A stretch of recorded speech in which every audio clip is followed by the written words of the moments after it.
Hello, everyone, and welcome to our May media briefing from the Port of Los Angeles. I'm Philip Sanfield, the Port's Communications Director. Each month, we offer a pulse check on global trade, grounded in data and firsthand insight from America's busiest port. With me in our studio, as always, is Executive Director Gene Seroka. Great to see you, Gene. You as well, Philip, and welcome to everyone joining us today. We appreciate your time and interest. Since we last met, I traveled to Hong Kong, Shanghai, and Guangzhou, connecting with customers, ports, and supply chain partners. I also attended the Milken Global Conference here in LA, engaging with leaders across business, technology, and public policy. One message came through in every meeting and conversation I had. Policy is driving this market like never before. Geopolitics, tariffs, trade frameworks, all of it is reshaping cost, risk, and cargo flow. Today, after we share our latest cargo data, we'll take a deeper dive into those dynamics with a very special guest. Ambassador Katherine Tai will be joining us here in Studio 522 at the Port of Los Angeles in just a few minutes. As the former United States Trade Representative and a member of President Joe Biden's cabinet, Ambassador Tai brings a unique perspective on policy decisions shaping today's supply chain. We'll have a frank discussion followed by plenty of time for your questions. Thanks, Gene. I'm looking forward to that conversation. But first, let's get to the numbers. How did the port start Q2, and what's your short-term outlook? Philip, April came in strong, our best month of 2026 and the highest since last August. We handled 891,000 container units. That's up more than 5.5% from a year ago and 18% over the previous month.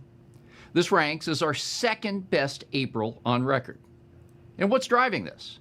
Generally speaking, the American consumer. Still resilient, still spending. And as you can see right here in the data, starting with imports, we processed a robust 460,000 20-foot equivalent units in April. That's up 1.5% from last year and 21% over March. That's significant because last year's numbers were already elevated as importers front-loaded cargo ahead of tariff changes. When I was in Asia a few weeks ago, factories were operating at full capacity, moving spring and summer merchandise into the pipeline. That cargo is arriving now here in Los Angeles. The next import wave will be back-to-school products, followed by an early holiday inventory. And with U.S. manufacturing holding steady, we're also seeing a consistent flow of parts and components supporting American industry. Now, turning to exports, Los Angeles moved out 128,000 container units, on par with last year, but 13% higher than our April 5-year average. Exports have been challenged for some time. Although we're beginning to see some recent improvement, there is still plenty of room to grow. Over on the empty side of our business, just over 300,000 units moved out in April, up 10% from last year.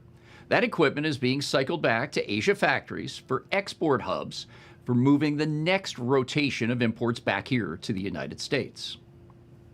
Now, looking at the big picture, 4 months into the year, Los Angeles dock workers have moved 3.3 million 20-foot equivalent units. That's 2% above our 5-year average and just 2% shy of last year's elevated pace. All that cargo is moved efficiently, with no backups or ship delays.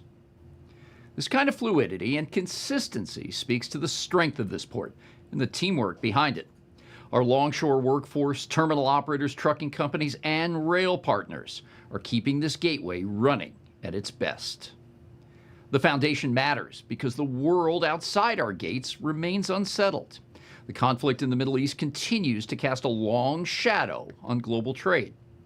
Yet here at home, the U.S. economy continues to move forward. Reported was 2% GDP growth in Q1. Inflation, although it's higher than many of us would like, is still not runaway. And although jobs have been soft over the past 15 months, last month was just a little bit better, and we haven't seen a cratering overall. Retail sales continue to show why consumers are bargain hunting. They're also buying at still near record paces. These are just a few of the indicators we continue to watch and see as a leading indicator here at the Port of Los Angeles as to how cargo flows may look in the weeks and months ahead. For now, importers remain active, helping keep cargo volumes on a steady track heading into the mid-year point. Thank you for that overview, Gene. You mentioned the Middle East. In your view, what will it take for shipping lines to resume normal operations through the Strait of Hormuz? Philip, simply put, it's going to take confidence. We're just not there yet. Right now, we're seeing in the Strait of Hormuz just a trickle of normal activity. In a corridor that normally handles more than 100 ships a day, we're talking about less than a handful moving through right now. Shipping lines are watching every movement very closely, but I haven't spoken to a single executive who wants to make the first move in this setting.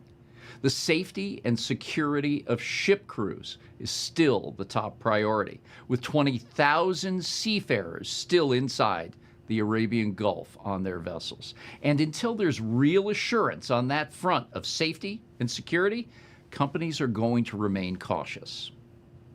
A ceasefire announcement or a few vessels moving under military escort, not enough to restore that confidence. What industry needs is a sustained, proven peace agreement, something that holds over time. Even then, reopening the strait is just the start or the first step. We're now 75 days into this war with Iran. Based on past experience and my time in the Middle East, it will take months to unwind the backlog and get vessels, cargo, and schedules back into a more normal rotation. This is a critical global trade artery. About 20% of the world's energy flows through that strait. But also, as we've heard, fertilizers, aluminums, plastic and resin inputs for everyday goods use. So the ripple effect is being felt not only in fuel markets, but manufacturing inputs and airline operations. Just last week alone, in Asia, some 2,600 flights were either canceled or delayed because of rising fuel costs and tepid supply. To answer your question directly, Philip, until there's lasting stability and real confidence in safe passage, we're not going to see a return to normal shipping operations in the Middle East, nor the attention redirected to other trades soon. Thanks, Gene. Those points take us right into our segment with our special guest. Would you please introduce her? My pleasure, Philip. We're honored to welcome Ambassador Katherine Tai, who served in President Biden's cabinet as the United States Trade Representative at a truly pivotal moment for global trade. Ambassador Tai previously served as Chief Trade Counsel for the House Ways and Means Committee and held key roles at USTR, focused on trade enforcement and China. As a trained trade attorney, she brings a uniquely grounded perspective to both the legal and policy sides of global commerce. Ambassador Tai is now the executive director of the newly established nonprofit, the Coalition for New Trade. Ambassador, so great to see you, and welcome to the Port of Los Angeles. Thank you so much, Gene. I'm delighted to be here. Tell us a little bit about your organization and what you're doing now. Well, we've just founded the Coalition for New Trade. And just like my old job, it's fairly self-explanatory. Given all of the changes, many of which you have just run through in your monthly briefing, it is clear that the world economy, geopolitics, and trade are different today than they were 10 years ago. And they will continue to change. We're in the midst of a huge inflection point and transition or rupture, depending on who you're talking to. That means that the way that we approach trade policy making, the way that we approach what we ask for and expect from trade policy is here upon us and requires us to change our attitudes and our thinking. So the Coalition for New Trade is about building this new coalition around the principles of new trade policies and new trade practicalities. Today, I think everyone is aware of how tariffs are impacting their everyday life. And more so than ever before, people are realizing how important ports are to their everyday realities. In the midst of all of this, I think that this is exactly the right time for us to be having these conversations economy-wide with our workers, with our businesses, small and large alike, with industry, with the ports, with our agricultural producers, the big ones, but especially the small ones, the family farmers and ranchers. And it's an opportunity to connect with everyone to say, was this trade working for you before? Is this trade working for you today? And in the midst of all of the uncertainty and insecurity, it's an opportunity for us to start putting the pieces together of how we're going to do trade going forward so that more Americans, more people, and more of the world can benefit.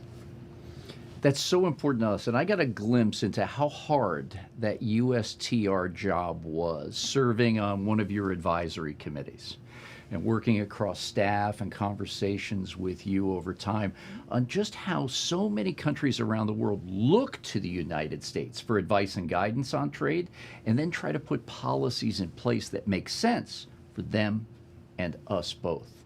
And it's important for us here at the port because every 4 containers create a job that creates better families and neighborhoods, city, county, state here in California. And all of this international trade really comes down to the people that move that business on a daily basis, those that produce it, as you said, and those who buy it to set it up for us as consumers. On the backdrop of all of that, who are you talking to most now? Who are you trying to build alliances and coalitions with? So the workers are at the center of what we were doing during the Biden administration, and they remain front and center for us because workers, especially blue-collar workers, have been the ones that have fared the least well in the trade policies of the last 45 years. And as you see President Trump go out with this very pugnacious and disruptive approach to trade, and his really strong reliance on tariffs, something that we all should understand is the degree to which those members of our economy who have felt really aggrieved by the era of free trade are drawn and attracted to this message of power and even vengeance when it comes to reordering trade policy in the global economy. So what that tells us is we need an economy, and in particular a trade policy that works better for ordinary working people. But that's not enough. We need a coalition to come together to really change the dial of how things are working. And I think that it's an opportunity for us to reevaluate. In the era of free trade, what was free about it? The free trade actually incurred a lot of costs that we haven't talked about, that we tried to paper over. And in many ways, the moment that we are facing today, when it comes to trade policy, geopolitics, and even our domestic politics, is a result of sweeping inconvenient realities under the rug for too long. So what that tells me as a trade policy expert is that we have to completely reimagine free trade to be the kind of trade that creates more winners, fewer losers, and needs to be completely reorganized. Yeah, and a rules-based trade approach only makes sense if it protects the things that are most sacrosanct, right? Growth in the American economy, iconic brands, and those jobs associated with them. But being so reliant on international trade, it cannot just be a blanket approach one way or the other, correct? That's completely correct. And I would say rules-based trade is still a value worth defending. The issue is what is in those rules and whether or not those rules are still fit for purpose today. And I think it's pretty clear that those rules have really run their course. We need new rules that will safeguard and, to your point, protect those people in our economy, those parts of this vibrant ecosystem that are critical to our success as a nation and to thriving opportunities for our people. So with all of that, and we've talked about inflation and trade deals and the imbalance of trade that some have said lead to America last, if you will. Where do we look next? We've got a war going on in Iran that has spiked up energy costs and inputs for many. Think of plastic bags. Prices are going through the roof, et cetera. So what should we be looking at next, and what are you focused on for the future of trade?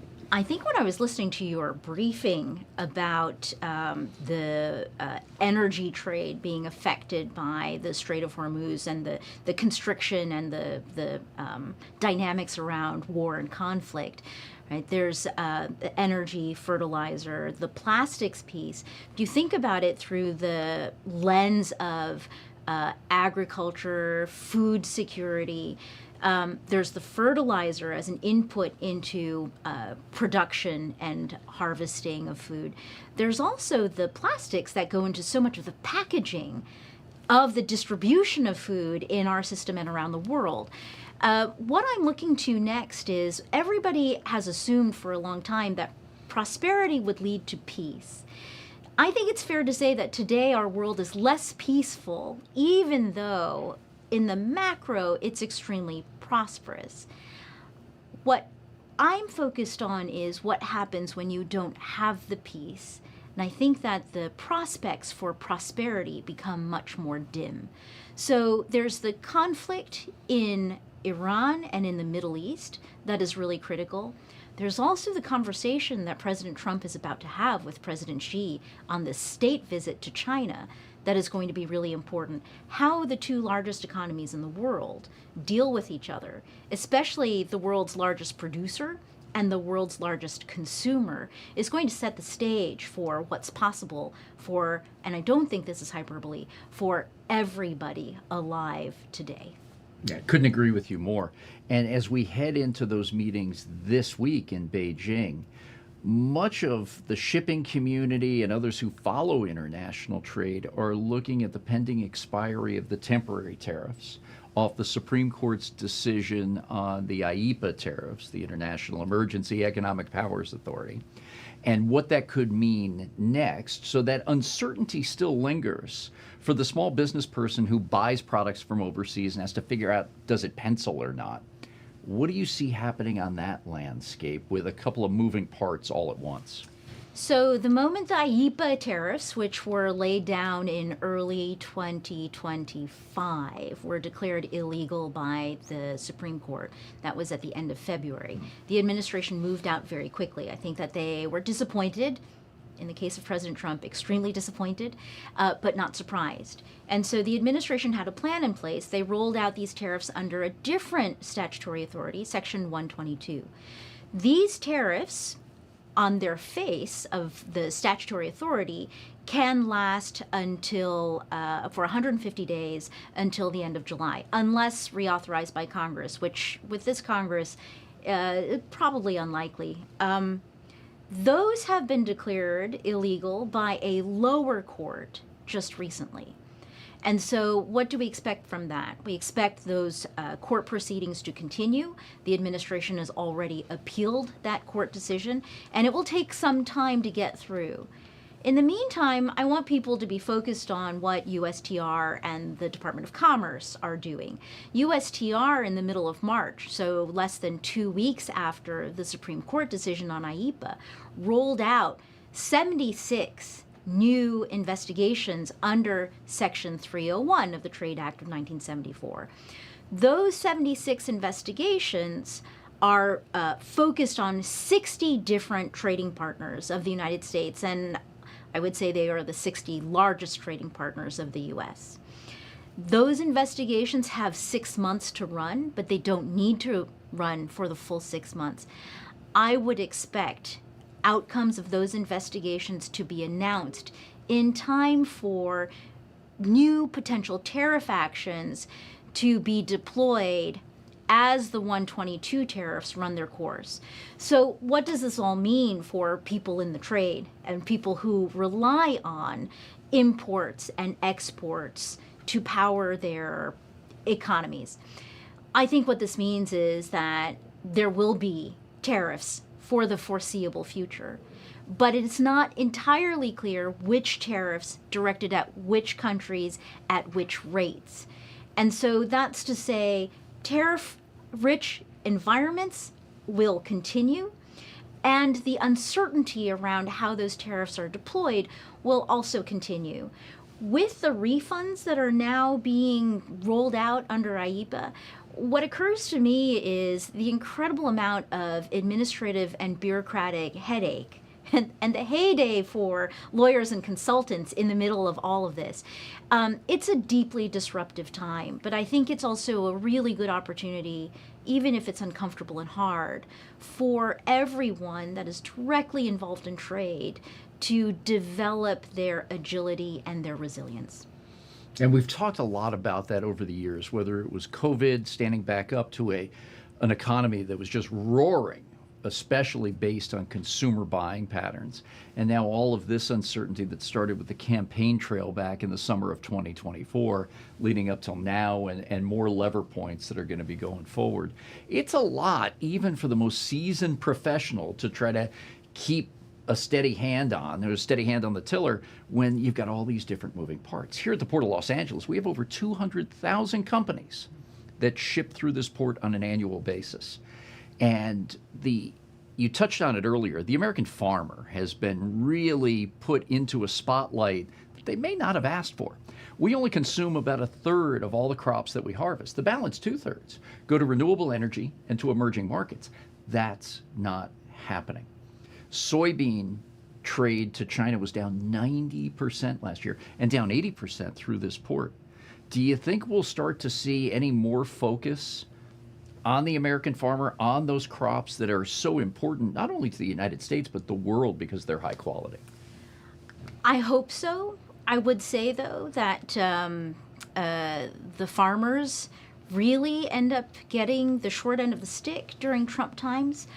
Although President Trump, I think, has a tremendous amount of support from rural America, from farming America, I think that President Trump really feels like he has a lot of political capital that he can spend from that kind of support. The number of dollars that go out during Trump times, that's in the first Trump administration and then now in the first half of this Trump administration, to bail out farmers who are impacted by the Trump trade policies is really mind-boggling. When you have the opportunity to talk to some of these farmers, what you discover is that, first of all, they're extremely savvy business people, and second of all, that they're extremely proud. They don't like taking handouts to get them through periods of time. What matters to them is their market opportunity, their relationship with their customers, and their ability to produce high quality product. And so as a farm bill is moving its way through the Congress, it's never easy. I think in particular this year, as we're looking at that legislation move along, we're starting to realize how all aspects of our economy, including the farm economy, including farm trade, require new thinking and a renewed approach. The way that we have been doing things have been really challenged by this administration, which has embraced its role as a vector of change itself. I think that means that, again, new coalitions need to be formed to figure out what are the different policy pieces, including trade, but not limited to trade, have to be put together for a more resilient and enduring, vibrant economy for America and for America's place in the world. And right here at home, that impacts us too. Because if exports start to slow, as we've seen them over the past 15, 16 months, and imports continue at a decent pace, you've got a greater imbalance of trade on the container business that we've seen before. What it means is the importer pays now for that empty return of a container back to Asia for the next round of imports, because the economies of scale, or the round trip economics, as we call the industry, start to get a little bit off balance. and you've got containers that have to get back, the imports are paying okay. But if you have a little more balance of trade, if you have those ag products going out at a higher rate of speed, prices come down on both sides, which are then to the benefit of the American consumer. I think that that's a piece of wisdom that is really important. That's a piece of real world wisdom that's important for policymakers in Washington to hear. More on that in a moment. You mentioned that this week, the President Xi Jinping from China and President Donald Trump of the United States will meet in Beijing. This was put off a little bit in time from an earlier scheduled meeting. What does success look like in this round of discussions for the United States? So, when these talks were initially proposed and previewed for all of us in the public, I thought this is a really important moment for the US-China trade relationship, which has been going through a lot, which is marked by significant imbalance, right? The Chinese produce more than they can consume themselves, and in fact, they're not consuming enough at home. And the big deal economists look at the Chinese economy and they say the Chinese economy would be stronger if they had stronger consumption. One of the things that you can interpret President Trump as saying about the American economy is that we consume too much. I'm taking a little bit of interpretive liberty when President Trump says,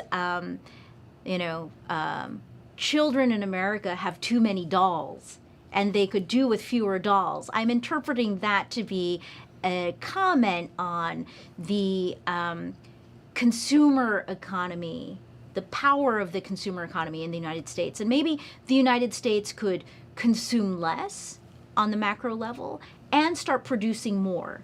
You see these two elements of imbalance in these two large economies and how they relate to each other. I've been hopeful that in high-level talks between Washington and Beijing, that exactly these dynamics might come onto the table. They're not easy to solve, but they're going to be impossible to solve without the two sides coming together. Given that the initial talks when they were proposed were delayed because of the war with Iran, which is not wrapped up, we've all noticed, my concern is that when these two leaders come together, that the trade and economic relationship conversation slips further into the background, and that these critical and actually urgent conversations that need to be had between the two sides don't get had. What does success look like for China in these meetings, if that postulate is true? I mean, I think that if I were to try to put myself in the shoes of the policymakers in Beijing, I think that they have to be regarding the U.S. as the vector of change and chaos that I think we present to all of the rest of the world. And so for the folks in Beijing, I think it's about holding on to as much of the status quo as possible. The status quo of the free trade era, of WTO membership, has worked very well for China.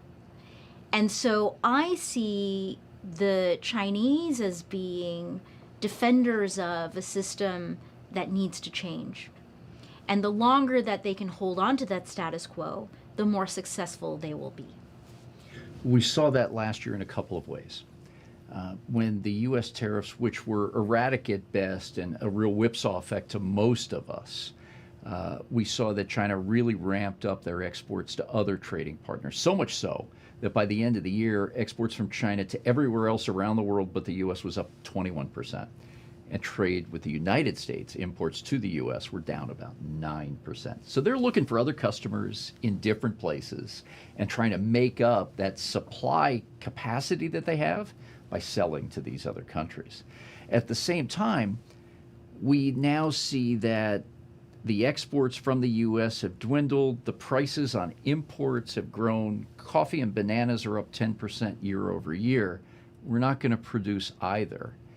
And on that balance of consuming economy versus manufacturing and actually selling products on the world stage, according to the National Association of Manufacturers, we've about 400,000 manufacturing jobs open in this country today. How do you square all of that in the midst of the most high-profile trade negotiations since you were meeting along with President Biden and Xi Jinping on the sidelines of APEC in Northern California? I think what all of this is prompting is the hunger on the part of Americans in the American economy, but also for the people around the world in all of their separate economies, for a coherence in terms of policy and messaging from Washington. Something that makes sense, that people can follow, that they can plan their businesses on. That's right.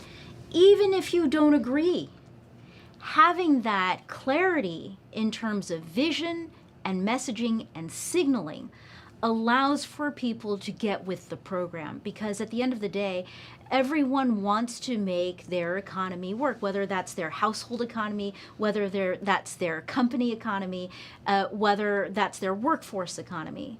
And I think that that is the piece that in this time of change, I feel like I'm missing the most, which is change for the sake of change leaves a lot wanting. Change that is led by a particular vision, especially a positive vision, is, I think, something that we all really hunger for. Sure. And what I hear from businesses almost every day, every meeting, is just tell me the ground rules and I'll get to work. But it's all these changing goalposts and whipsaw effects of announcements and things of that nature, because the folks, not just in the C-suite, not just the executives, but the operations people who we work with every day on moving cargo in and out of here, all tell me that their planning horizon is so narrow because they don't know what's going to happen next. What's the next shoe to drop? I think that's what is the most important for the companies that can weather this period of whipsaw. I've been told, when they've felt like sharing with me, that they've kind of priced that in for these few years.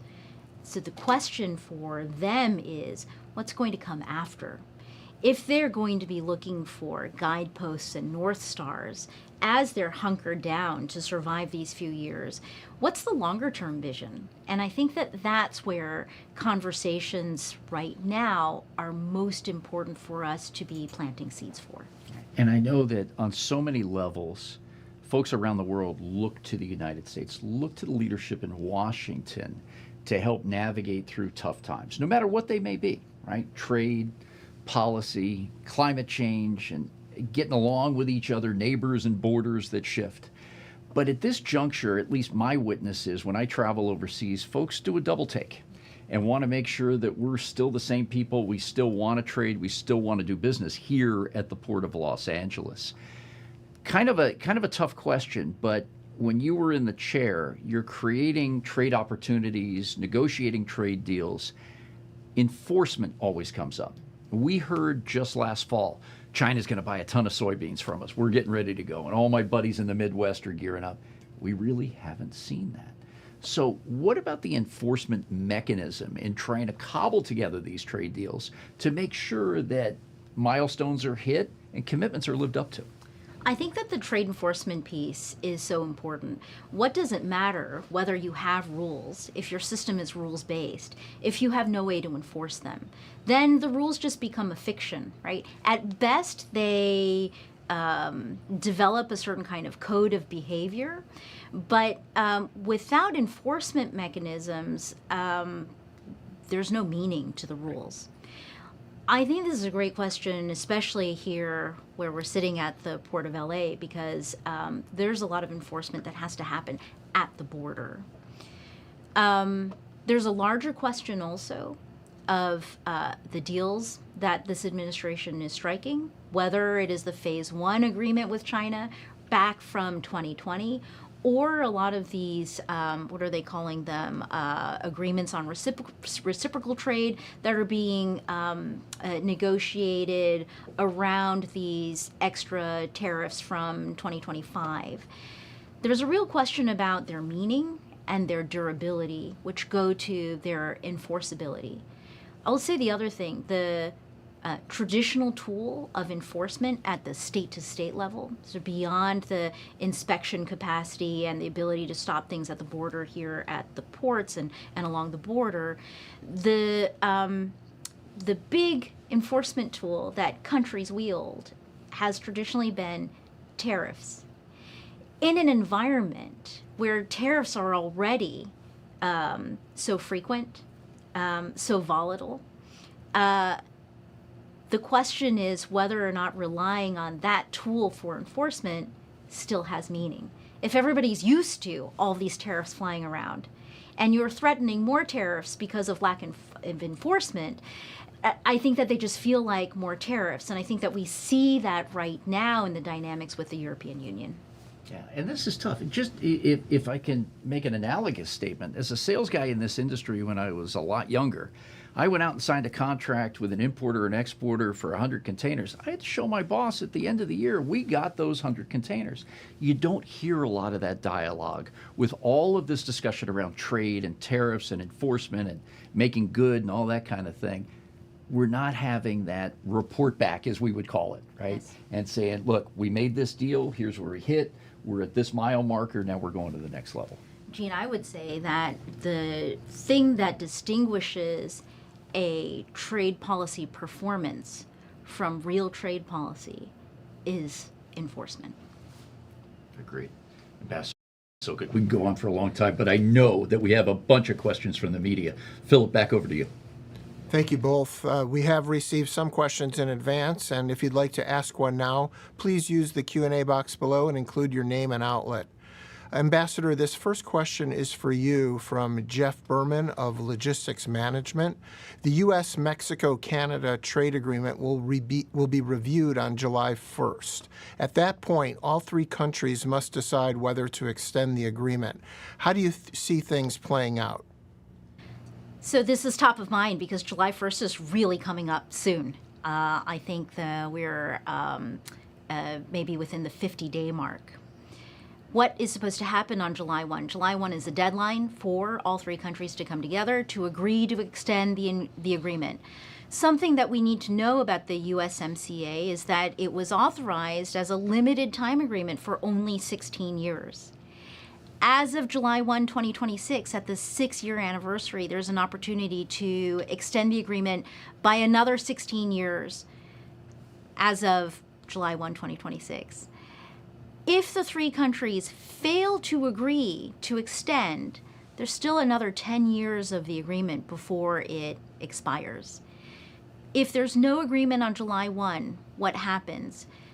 These reviews and opportunities to extend the agreement will come up on an annual basis. I was just in conversation with the Canadians on the Canadian Broadcasting Corporation on Sunday, and they made it clear to me that the conversation between Washington and Ottawa around the July 1 deadline has yet to even formally begin. I think given indicators like that, if I had to handicap what was going to happen on July 1, it would probably be a no agreement scenario. And as long as one of the three countries doesn't choose to terminate the agreement, that means that there will be several more years of opportunity for the three countries to hash out their differences about what's going well, what's not going well with this agreement. And that question of extension will continue to linger and has the opportunity to linger for another 10 years.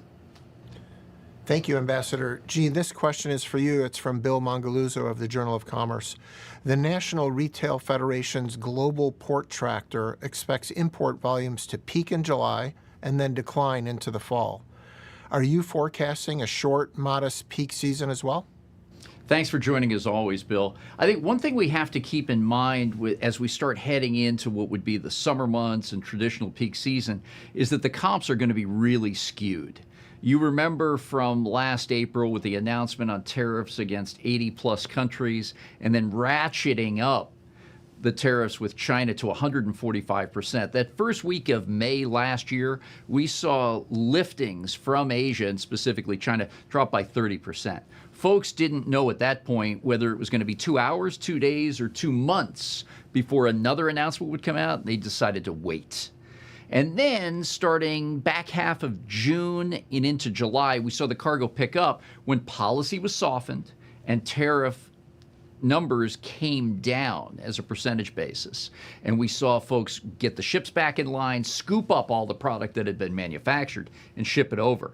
So much so that in July, we moved more than 1 million TEUs. It was one of our best, if not best, months ever.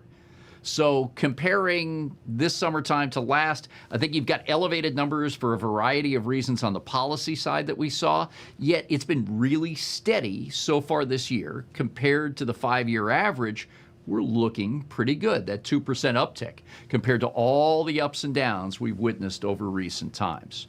Now, what remains to be seen is the impact of these higher gas prices on what the American family finds affordable.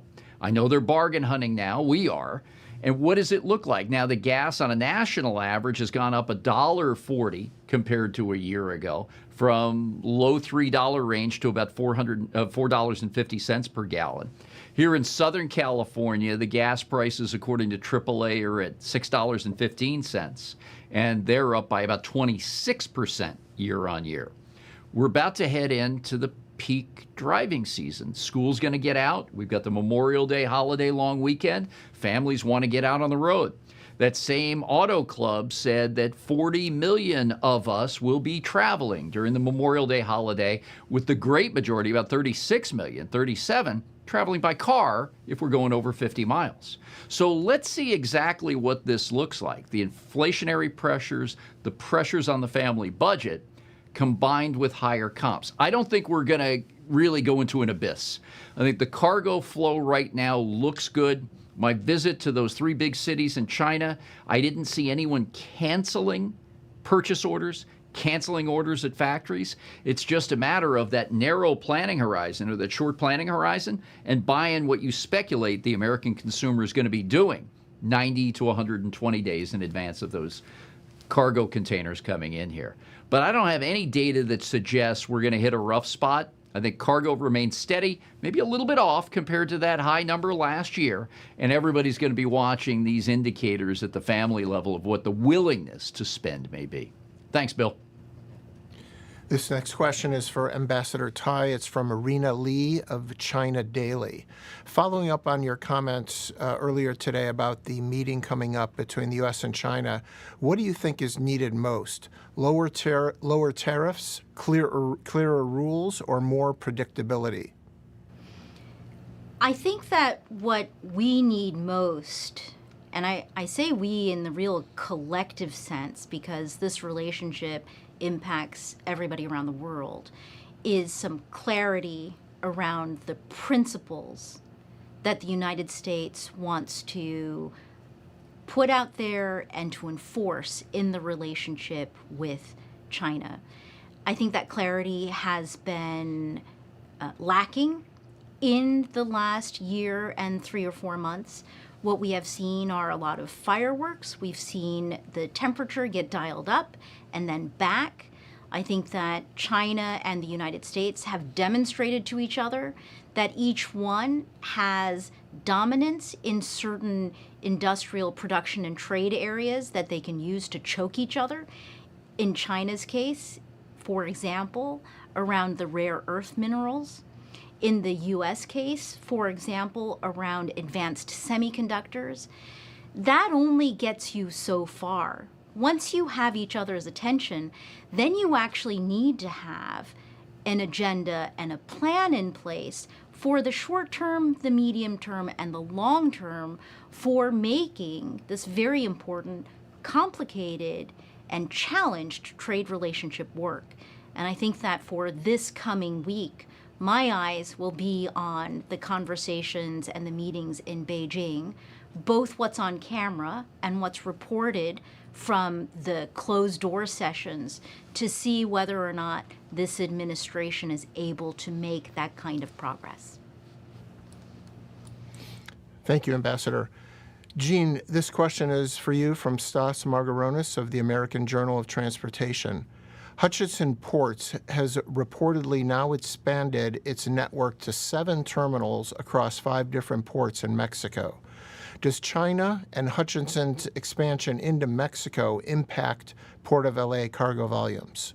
Thanks for always joining, Stas. Good to hear from you. I was just with the Hutchison Leadership Group when I visited Hong Kong, Eric Ip, Ken Chow, and a bunch of other friends, and really encouraged by all the investment that they're making in Mexico. There's a lot happening around the world, and especially with Hutchison interests, but this seems to be yet another key geographical focal point. I don't know, and it's a little bit too early to say this impacts the Port of LA's business, but they still are markets that are separate and apart when it comes to the long-haul international trade. And I'll explain. Even as we started to see these tariffs really take shape and discussions of reshoring, nearshoring, even friendshoring that had been defined, Mexico's manufacturing capability, capacity, and output grew in double-digit fashion for the better part of the last 8 years. We still do an appreciable amount of business going through the Port of Los Angeles to the maquiladora areas of Mexico, trucking right across the border south of us to Mexicali, or taking those great double stack trains to places like El Paso, Santa Teresa, and bring the cargo across the Zaragoza Bridge to Juarez, and then the products that go down to San Antonio and go to a variety of locations, cross-border in maquiladoras or beyond. Think of Nuevo Laredo, Reynosa, etc., across from McAllen. So that's a different market. And then the markets that shipping lines are traditionally servicing over the Pacific Coast ports, where Hutchison is investing, go to a variety of industries, automotive being number one in the tiered suppliers in and around Mexico City and southbound. You also see electronics and appliances across those two sectors, big business. But what you're not seeing is a transcontinental loop created on cargo ships leaving Asia, going to West Coast Mexico ports, and then cargo being run to Chicago, Memphis, Dallas, and then the necessary return of empty and laden containers back through those gateways on the Pacific side of Mexico. I'm sure that some very progressive companies will continue to look at their diversification strategies and making sure that they have optionality when it comes to gateways of choice in North America, and that will continue to be studied. Not a direct impact today, and it may take some time to have a clearer picture of the markets that will continue to be served. But great question, Stas. Thanks a bunch. Thanks, Gene. This next question just came in from Suyun at ABC News for the Ambassador. Ambassador, you mentioned packaging. Do we have a line of sight into when we see supply chain disruptions or changes in packaging? And are there opportunities to make longer-term changes with less packaging, more efficiency, alternative fuels, et cetera? I think this is a great question because packaging is something that you don't usually think about, right? It's the thing that you tear through in order to get to the thing that you actually want, but it's so important. Once again, I think that in this era of disruption and change, things that we used to take for granted, things that we still take for granted, we're starting to realize all of this supply chain, the trade implications, all the decision making along the way that have allowed us to have the lives that we have in this modern world. So I don't have a specific answer in terms of timing or in terms of what things will look like, but I think that your question is exactly getting at the types of decisions that people are grappling with, which is how do you take a look at your operation, especially in business, for big businesses and small businesses alike. How do you examine your underlying assumptions and really prepare yourself for resilience and changes to the things that you used to take for granted? And I think that, looking for optionality, I really like that word that Gene used, optionality, diversification, looking towards the future and trying to figure out how to expand your chances for succeeding and surviving in a very volatile world.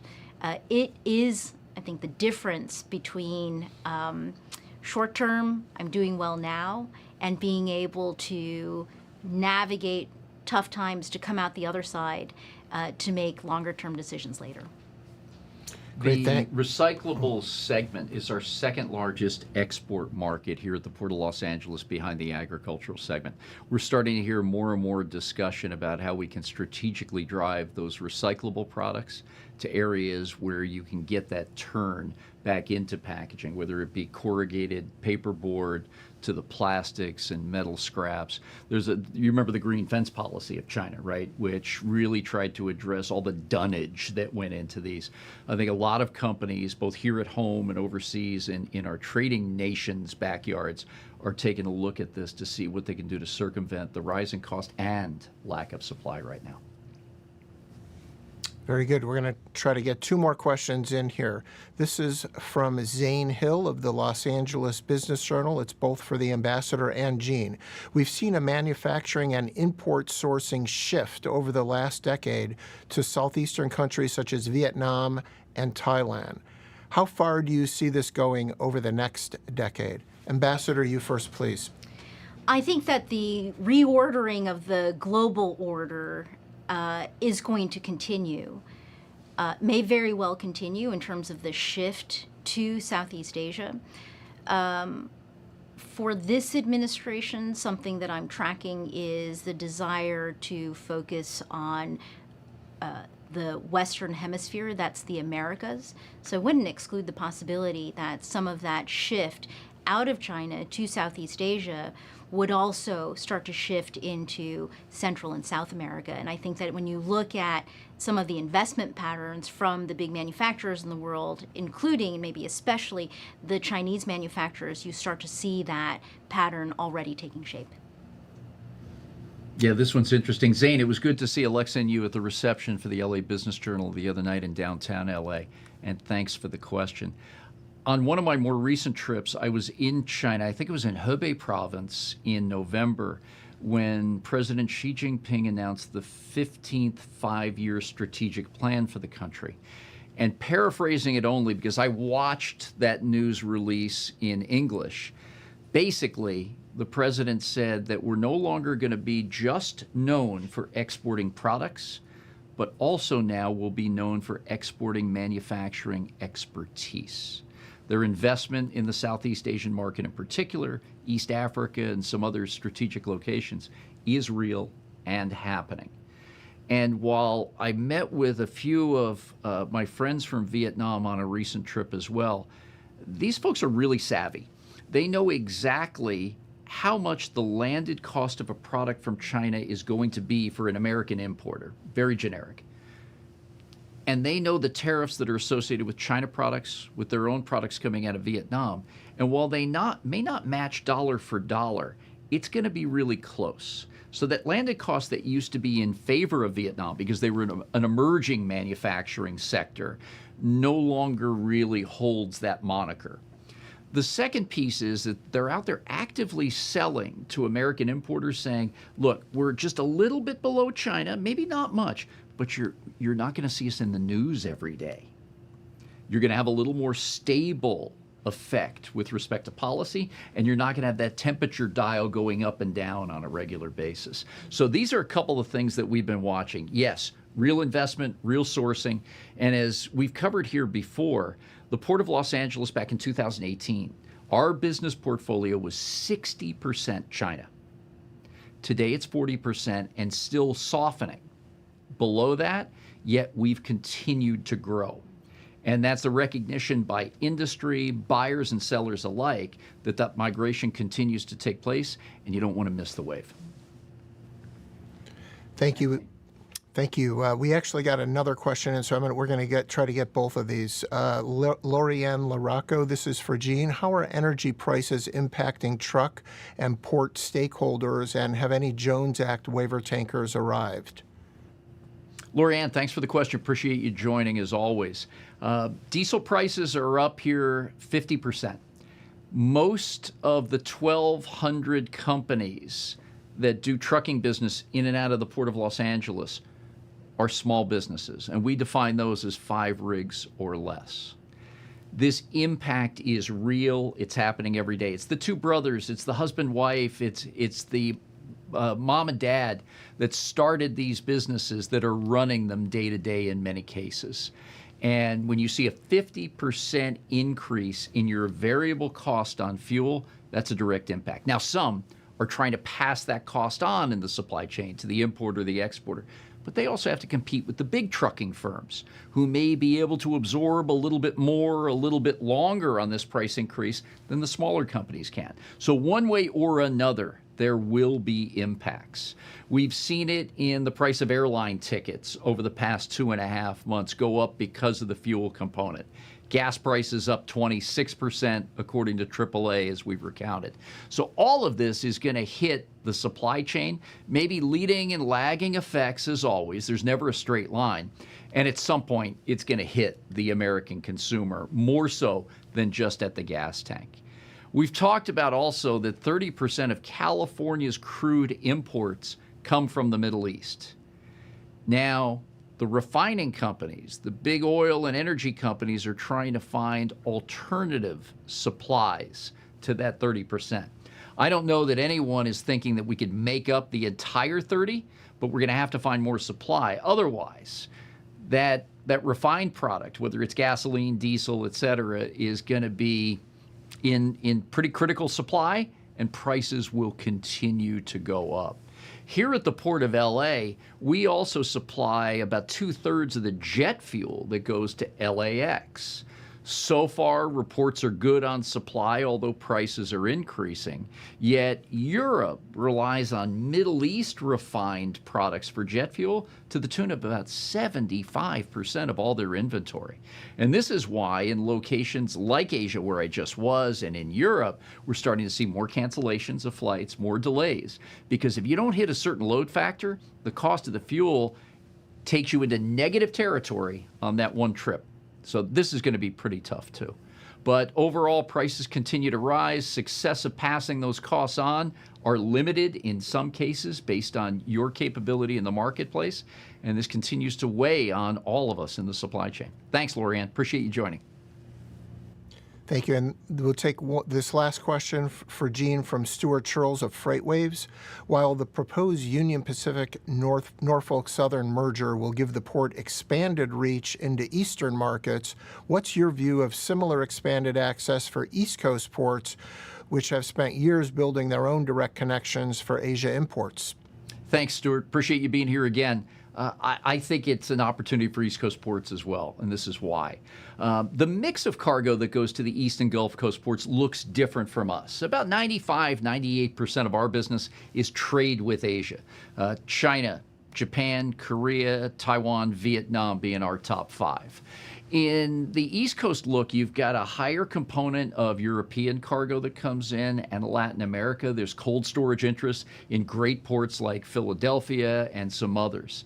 So they've got an opportunity maybe to get European goods. Think of clothing, automobiles, parts, wine, spirits, etc., chocolates, whatever the case may be. You can now reach to the Pacific time zone with a transcontinental rail service. All along we've said with this merger, it must meet the requirements of the regulators, and probably on an equal footing basis, it must meet with the requirements of both these companies' customers to ensure there's fair pricing and equal access with fewer choices.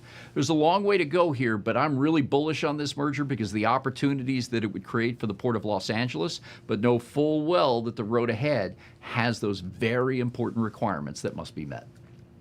Thanks, Stuart. Thank you both. That concludes the media segment. Gene, back to you for some final thoughts. What a treat.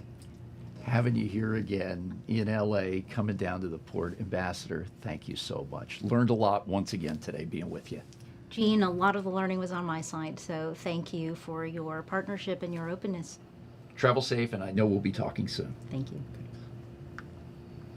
I want to close today with some good news on 3 fronts.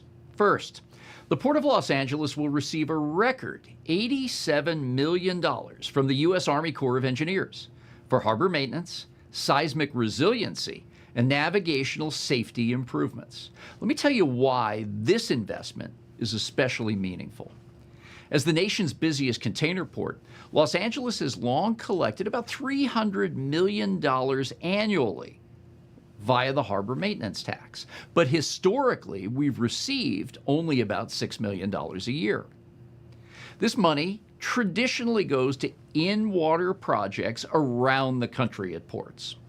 With recent reforms by Congress, we now receive a more appropriate share that includes expanded project uses to ensure the largest ships in the world continue to call at the Port of Los Angeles.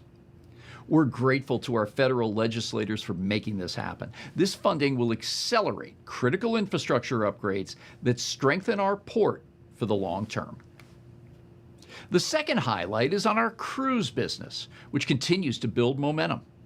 Virgin Voyages launched its first ever West Coast itinerary this spring with the Brilliant Lady now homeported right here in LA. 12 sailings are scheduled this year with a similar lineup planned for 2027. We also welcomed Princess Cruises' newest Sphere-class ship, the Star Princess. Over the next 18 months, this stunning vessel will offer travelers expanded options along the Pacific coast, the Mexican Riviera, and the Panama Canal. After a record 2025, we're on track for another strong showing this year. And finally, Fleet Week is back on the LA waterfront. This Memorial Day weekend, as we remember those who served our country, the Port of Los Angeles is proud to once again be home to this free community celebration honoring our U.S. Sea services. From ship tours and aircraft flyovers to live demonstrations, a public expo, and the always popular Galley Wars cook-off, there's something here for everyone. Come meet the women and men who serve, explore military vessels, and experience everything that our LA waterfront has to offer. Please visit lafleetweek.com and make your plans now. Thanks for joining us again, as we look forward to seeing you right here back in June. Thank you, everyone.